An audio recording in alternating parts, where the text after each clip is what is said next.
Welcome to another episode of This Is Anything Goes, and today we are going to look at a bit on woodworking.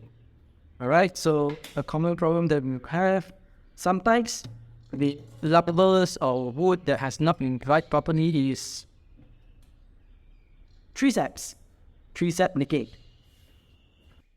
Okay, from here we can see that it is actually leaking from this crack, flowing all the way down. So how do we stop this? And let me tell you, I've bought this piece of 2x4 since 2 weeks ago, and it has not stopped leaking. My floor has the sap and all over the place, alright? And this thing is very sticky, I will not touch it. So how do we solve this? How do we stop it from actually leaking? Well, one, we can actually cut off this portion and hopefully it stopped leaking, because we do not know how deep the sap goes. It could be coming out from here, it could be coming from here, leaking all the way here. Okay, so what we'll do first is we will use a scraper to scrape off the sap first, which is very tough but very doable and sort of satisfying.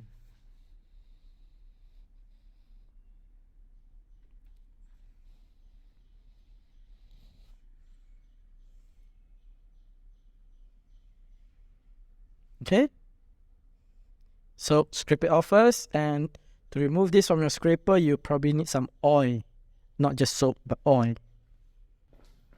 The next thing we want to do is we use a heat gun and set it to 200 degrees.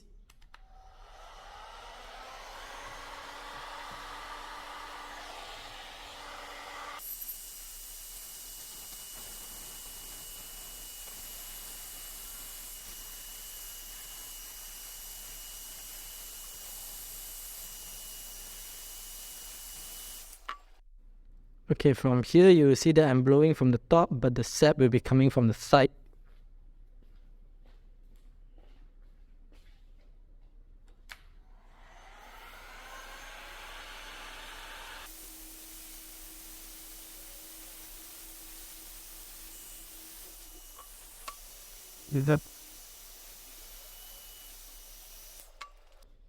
Okay, so once you have blown it hot, alright, make sure the wood is hot as well, but 200 degrees is not enough to char or even do any damage to the pine wood, so that's good. So what we want is we want to make sure that the temperature around the leak gets hot enough that the sap actually crystallize.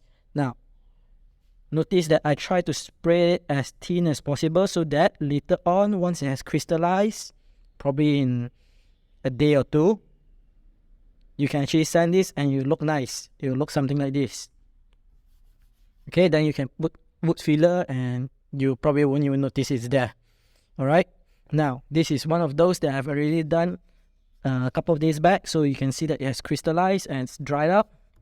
Alright, I can confirm you, nothing will leak from here anymore. This, we will need to wait for 2 to 3 days. Let it dry up, crystallize, then we can sand it and then add wood filler. Alright, so as you can see, there's a couple more here. Okay, so what I can say is sometimes you can't really trust those people selling lumber. Okay, I bought 3 pieces of 13 feet 2x4s. 2 of them were good. One of them, which is this one, had a lot of leak here and there. It's very hard to use, and one thing is I didn't choose the wood, so he gave me all the one with a lot of knots, or as we Malaysian call it, a lot of kepala. What is these are all the knots. These are actually very weak, and if it's big enough, it's easily broken. So not too good. Like this one, you can see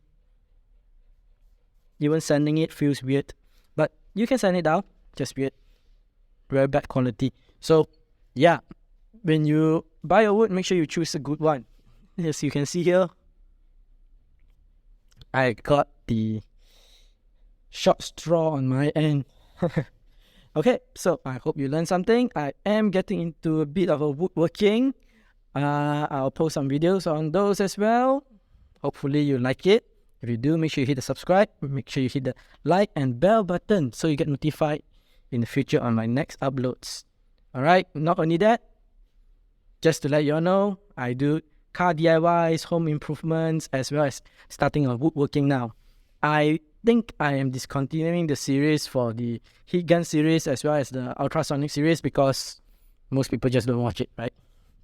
Okay, so thank you, and I will see you again.